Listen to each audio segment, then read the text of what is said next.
está directamente conectado las declaraciones de John Kerry, el secretario de Estado norteamericano, las declaraciones de Obama, las declaraciones del presidente Santos, las de Ollanta Humala, las de Piñera, están directamente conectados con el grupo de actores de Hollywood que sirven de plataforma comunicacional. Están conectados con las guarimbas y con los sectores económicos que financian la posibilidad de hacerse de esos recursos naturales. Vamos a hacer una pausa con el permiso de ustedes y cuando vengamos vamos a abrir con Henry Nava para terminar de completar estas reflexiones que creo que son muy importantes. Ya volvemos para seguir cogitando.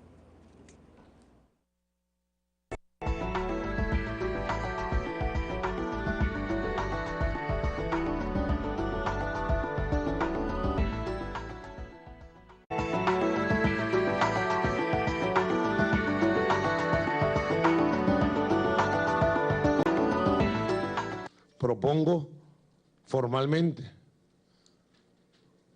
en esta primera reunión de trabajo de la Conferencia Nacional por la Paz, puntos clave. El primero de ellos, el respeto a la Constitución, por parte de todos. Primer punto, trabajarlo a profundidad de qué se trata el respeto a la Constitución en el marco de lo que estamos viviendo. Segundo punto, la no violencia. Levantar los focos de violencia que existen en el país, que cada quien diga lo que tiene que decir. Vayamos juntos a levantar esos focos de violencia que existen hoy en 14 municipios, ya no son 18, y intermitentes. Focos de violencia fija, 6 municipios del país. Tienen encerrado las urbanizaciones de clase media alta, llamada así, ¿no? Y clase alta, llamada así.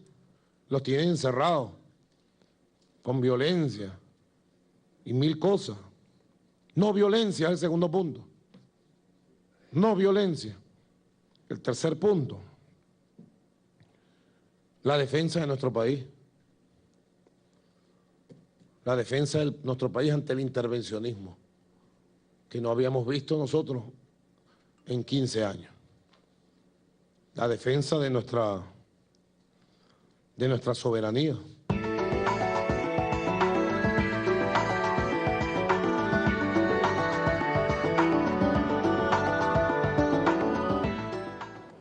Bueno, esa es la síntesis del planteamiento de la paz, elemento fundamental de la Constitución. Henry Nava. Sí, sin duda alguna es la antítesis de la guerra. Es decir, nuestra respuesta, esa respuesta acertada de nuestro presidente frente a esa guerra que denomino como total, permanente y universal, como lo decía en el segmento anterior, tiene su antítesis en esa paz. Ojo, pero una paz con justicia, una paz sin impunidad, sin la menor duda.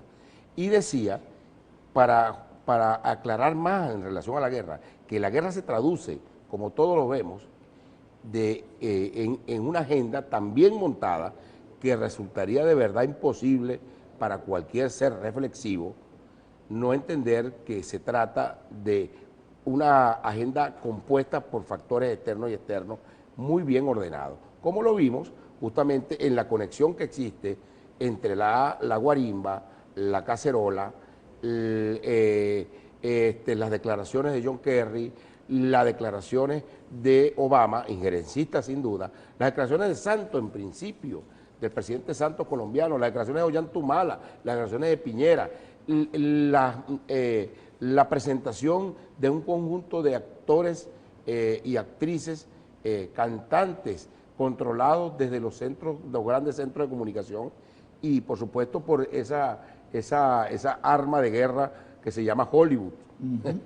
Sin la menor duda, estamos frente a una escalada muy bien organizada que tiene un conjunto de periodos que nosotros hemos venido estudiando desde las diferentes escuelas de la guerra en Venezuela. Por ejemplo, nosotros logramos entender que el primer periodo en esta escalada se da después de la muerte, sin duda un golpe tremendo para el proceso revolucionario bolivariano, de la muerte del comandante supremo, en donde se inicia un proceso de vaciamiento de la economía venezolana que se da a partir de una guerra económica, contra lo cual nuestro gobierno, sabiamente, desde noviembre del año pasado, genera una respuesta para preservar justamente el estado de bienestar de los venezolanos, que se va a tener su expresión en la ley de costos-precios, pero que luego va a desencadenar la segunda etapa, que es la guarimba. La guarimba, la cacerola y los actos violentos, los actos terroristas, sin la menor duda, porque son actos terroristas. Ahora, ¿cuál es la tercera etapa? Frente a esa escalada que seguramente pretende con el terror por delante sembrar de muerte al pueblo venezolano, el gobierno ha respondido presentando la paz con justicia y sin impunidad y convocando a los sectores del país, como bien lo caracterizaba el profesor José Luis Pacheco, a alinearse por la paz y a defender en todo caso, no solo la paz, defender la vida. Y creo que en ese sentido ha quedado claro ante la comunidad internacional la propuesta y la posición de nuestro presidente, del gobierno venezolano, del pueblo venezolano y también de algunos sectores que al parecer tienen la intención de desmarcarse de esta escalada terrorista. Así es. José Luis, nos quedan pocos minutos, pero quisiéramos aprovecharlo porque lo podemos continuar en el próximo segmento. Tu aporte a esta acción de lo que está ocurriendo en estos momentos. Reflexionando sobre lo que dice Henry, yo creo que debemos entender, y es bueno que el pueblo de Venezuela en su integridad lo comprenda, que el conflicto fundamental que rige el estado actual del mundo, la globalización, es la contradicción entre el imperio y los estados-nación, sobre todo los estados-nación de los países periféricos. Entonces, la renta imperial, que es lo que nutre el poderío de ellos y la pobreza nuestra, y mantiene la desigualdad en el mundo, se mantiene si los estados-nación periféricos están desestabilizados, si no tienen proyectos nacionales específicos y concretos, y todavía más si no logran integrarse en unidades regionales como la CELAC, por ejemplo. Entonces, esa es la política del imperio. Entonces, para que Venezuela sobreviva como nación, nosotros tenemos que unirnos en aquellas cosas que realmente nos pueden congregar y separar al enemigo principal. Si nos dejamos confundir, bien por extremismo de izquierda, bien por extremismo de derecha, y no hacemos un análisis específico, contextual, pero concreto de la realidad venezolana y de ese estado de guerra permanente que es la política del imperio. El imperio, ya lo dijo Bush, es la guerra total. Ahora esa guerra total es la guerra de desestabilizar. Entonces, como dice el profesor, es por un lado, es por otro, es mediática, es económica, etcétera, pero tiene un enemigo principal. Y el enemigo principal, a mi juicio, ¿cuál es? Primero, la banca. Si los países, los estados-nación periféricos, no logran manejar la financiarización, no logran manejar la banca, no la nacionaliza, parte de la pelea está perdida. Entonces, así tenemos que ir. Ahora, yo no digo que eso sea una verdad incontestable, esa es mi opinión, ¿verdad? Pero puede ser un proceso Pero de debemos, en una mesa de conversaciones, ¿verdad?, clarificar en el bando revolucionario cuál es nuestra posición, cuál es realmente nuestro proyecto nacional. El presidente Chávez lo esbozó muy claramente, inclusive desde los inicios de 1998, en los 5 polos que él planteó. Bueno, esos 5 polos nosotros tenemos que llevarlos a indexarlos, por decir, a la época actual, corrigiendo los errores que hemos cometido para poder pronunciar realmente una política, un proyecto nacional definido.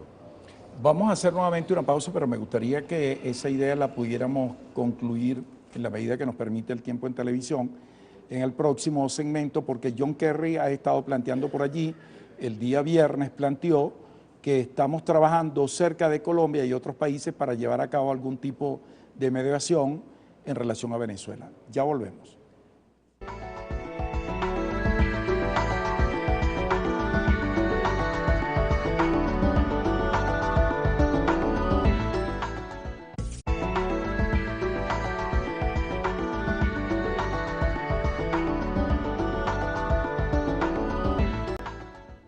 Bueno, continuamos acá y estamos ya en nuestra parte final. Una de las cosas que pudiéramos decir en este momento ante la amenaza que tiene este proceso precisamente es la guerra, es la búsqueda del conflicto. Fíjate, Eric, yo quisiera hacer como un llamamiento, vamos a decir, a los venezolanos, a todos los venezolanos, de que entendamos de que Venezuela es un país periférico, pequeño, dentro de un entramado de países periféricos pequeños que están en guerra con el imperio o que el imperio está en guerra con nosotros para extraernos la renta imperial. Y que mientras el imperio logre su cometido, nosotros nunca nos vamos a estabilizar y nunca podremos construir un país que le dé beneficios y satisfaga los requerimientos de nuestra población. El proceso bolivariano ha hecho un esfuerzo inmenso y con mucho éxito para sacarnos del fondo profundo en que estábamos y nos ha llevado a un nivel, pero nos falta mucho, mucho por hacer, ¿verdad? Y ese hacer no lo podemos realizar si nosotros no derrotamos conjuntamente la política del imperio. Y para derrotar la política del imperio tenemos que reconocernos, tenemos que sentarnos, tenemos que discutir, tenemos que ver de ambas partes, ¿verdad? Nosotros, los revolucionarios, partiendo de la propuesta de Hugo Chávez de los 5 polos en 1998, en qué hemos acertado y en qué hemos fallado, qué hemos hecho de bueno, qué hemos hecho de malo, qué debemos corregir o qué debemos profundizar. Y ellos, los otros también, reconociéndose en qué han hecho en este país, qué papel juegan. Algunos quizás no lo puedan reconocer nunca, ¿no? Pero otros sí. Otros Sí, yo creo que la mayoría podría reconocer. Como uno los ve inclusive en el acto que hubo con el presidente Maduro, uno ve que hubo muchos actores que, por ejemplo, es muy distinta la posición de Mendoza a la posición de Roy, por poner un caso, ¿no? Yo con esto no quiero decir en modo alguno, no se me malinterprete, sobre todo los extremistas, ¿no?, de que es que yo estoy favoreciendo el capitalismo de Mendoza. No, Mendoza no, estamos haciendo un análisis. ¿No? Sí. Pero evidentemente que hay diferencias. No es lo mismo el capital industrial que el capital financiero. No es lo mismo el capital industrial que el capital comercial. No es lo mismo, ¿verdad? Entonces, si tú no lo logras diferenciar, nunca podrás avanzar, porque únicamente sería que borrara la realidad al mundo del mapa. Y eso no lo puedes hacer. Tienes que convivir con el mundo, vives en el mundo. No te queda más remedio. Tienes que ser inteligente. Yo creo que en verdad nuestro gobierno está siendo inteligente y debemos ayudarlo. Ahora, ¿cómo lo ayudamos nosotros, verdad? Los que estamos en la izquierda, en el bando revolucionario, discutiendo entre nosotros para fortalecer la posición que el gobierno va a llevar a la mesa de negociaciones, apuntando ideas, colaborando, proponiendo cosas, ¿verdad? Y luego apoyando a nuestro gobierno en esa discusión y haciendo una gran campaña nacional. Yo creo que aquí se debería desatar una gran campaña nacional para discutir el proyecto Venezuela, el proyecto país. Ese proyecto país del cual se ha hablado mucho, del cual inclusive hablará Carrera Dama, por parte como vocero de Acción Democrática de que tiene un libro muy bueno sobre el proyecto nacional, pero que habría que llevarlo a la actualidad, no donde él lo dejó. Vamos a discutir el proyecto nacional en estas condiciones específicas y concretas de desarrollo del sistema capitalista mundial. Claro, y no dentro del marco de la intolerancia, perdón que te interrumpa, que ya queda sesgado todo, porque hay muchos prejuicios montados y que se jugó a eso, ¿no? Exacto. Y creo que es una cosa que hay que empezar a desmontarlo, visibilizándonos. Está bien, tú tienes un planteamiento, nosotros estamos concibiendo esta revolución y vamos a hablar. Y vamos a hacerlo público. Claro. De tal manera que la población en general tome conciencia de lo que se está debatiendo y de cuáles son los argumentos que cada quien está esgrimiendo ante una coyuntura concreta. Claro, porque después vienen los elementos de intriga que puede hacer el propio enemigo, que tiene que ver que esto es una capitulación, que se está haciendo un amnisticio, este tipo de intriga, entonces que van a dar una idea. No, y es lo que dijimos antes, no sé si lo dijimos en un segmento anterior, pero es que toda lucha política termina en una negociación. Así es. Toda guerra termina en una negociación. Negociaron los soviéticos en el año 18, negociaron los vietnamitas, todo. O sea, tú no puedes acabar con la gente, pues. Henry, nos quedan 3 minutitos. Sí. No, yo me caso con esa propuesta. Primero que la negociación tiene que ser pública. Yo quisiera ver a nuestra inteligente clase media reflejada en esa negociación, cuando sus voceros Sí, eso es correcto.